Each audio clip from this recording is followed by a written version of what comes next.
আসসালামু আলাইকুম রহমতুল্লাহি ওবারাকাতু। আমি কথা বলতে চাচ্ছি চাঁদপুর জেলায় মতলব থানার যে প্রবাসী কল্যাণ ব্যাংক আছে সে বিষয়ে আপনাদের সাথে একটু কথা তুলে ধরার চেষ্টা করছি। তো যারা যারা এই মুহূর্তে আমার ভিডিওটি দেখছেন তারা ভিডিওটি অবশ্যই শেয়ার করে দিয়ে পাশে রাখবেন।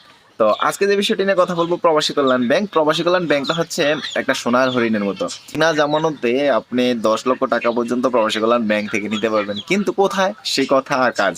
আপনি যখনই প্রবাসী কল্যাণ ব্যাংকে যাবেন সেখানে হতে হবে আপনাকে আওয়ামী লীগ পন্থী লোক, না হয় আপনাকে মোটা অঙ্কের টাকা ঘুষ দিয়ে তারপর আপনি টাকা উঠাতে পারবেন। এও কতদিন লাগবে সেটার কোনো নিশ্চয়তা নেই। আর যারা টাকা ছাড়া বিনা খরচে বিনা ব্রোকারের মাধ্যমে যায় তাদের তো অন্তই নেই কত বছর তারা এখানে ঘুরবে।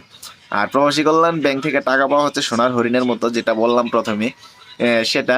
তো আপনারা অবশ্যই ব্রোকারের মাধ্যমে যেতে হবে, এবং আপনাকে যখন 2 থেকে 3 লক্ষ টাকা উঠাতে চান তখন আপনাকে প্রায় 1 লক্ষ টাকার মতো অলরেডি ওনাদের ব্রোকারদের দালালের পিছনেই খরচ করতে হয়। এটা হচ্ছে আমাদের মতলব প্রবাসী কল্যাণ ব্যাংকের পরিস্থিতি।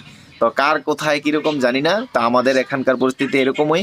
আর বিশেষ করে আপনি ইউটিউবে ঢুকে দেখেন যে প্রবাসী কল্যাণ ব্যাংকের যে দুর্নীতির চিত্র সেগুলো আপনি ঢুকলেই দেখতে পারবেন যে তাদের টাকা তারাই লুটপাট করে শেষ করে দিচ্ছে। সাধারণ গ্রাহককে তারা টাকা না দেওয়ার জন্য নানান অজুহাত দেখাচ্ছে, এই কাগজ ঠিক নেই, ওই কাগজ ঠিক নেই, এটা ঠিক করে আসেন, আগামী সপ্তাহে আসেন, আগামী মাসে আসেন।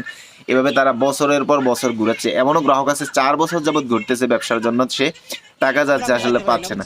আর সরকার বলছে আপনি প্রবাসী কল্যাণ, যারা প্রবাস থেকে আসছে সে যদি ব্যবসা করতে চায় ব্যবসার জন্য টাকা দিচ্ছে, সে যদি বাড়ি করতে চায় সেই জন্য টাকা দিচ্ছে, সে যদি কৃষি কাজ করতে চায় সেই জন্য টাকা দিচ্ছে, নানান প্রাতিষ্ঠানিক ক্ষেত্রে সরকার টাকা দিচ্ছে। কিন্তু কোথায় আপনি যতই চেষ্টা করেন না কেন তাদের কাছে আপনার এক কথায় বন্দি থাকতে হয়। তারা যেভাবে চায় আপনাদের সেভাবে আপনি টাকা নিতে হয়।